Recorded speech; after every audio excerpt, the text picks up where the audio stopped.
My project name is U-turn alerting system. U-turn alerting system A system T नबार मुख्य उद्देश्य accident रोकवा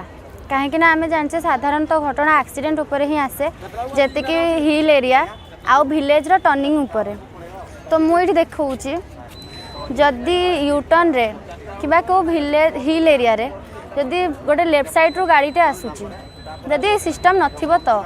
एपटू गोटे गाड़ी आसूची किंतु डाहाण साइड थी व्यक्ति कि गाड़ी जानी ना कि एपटू गाड़ी आसूची बोली से निहाती एपटे आसिले धक्का ही तार एक्सीडेंट ही हेबो तो दुर्घटना टी रोकवाई कि एक्सीडेंट टी रोकवाई ये सिस्टम टी व्यवहार कले जदि लेफ्ट साइड रू गाड़ी आसूची तो राइट साइड वाला जानी नथिबो कि सेपटू गाड़ी आसूची तो लेफ्ट साइड रू गाड़ी आसिले सेंसर पार कला परे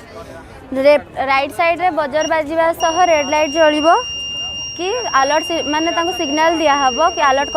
करी दिया जिवो सेपटू गाड़ी आसूची अलर्ट हेकि रुह जदि राइट साइड रू कोनोसी गाड़ी आसूची तो लेफ्ट साइड वाला को बजर बाजिबा सह रेड लाइट जळिबो कि अलर्ट हेकि रुह जदि उभय पटू गाड़ी आसूची तो उभय पटे बजर बाजिबा सह रेड लाइट जळिबो तो एहीपरि आमे एक्सीडेंट को खूब कम परिमाण रोकी परिबा काहेकि ना हिल एरिया और विलेज रे बेसी ट्रैफिक पुलिस किंबा ट्रैफिक रही परिबो नाही। Thank you.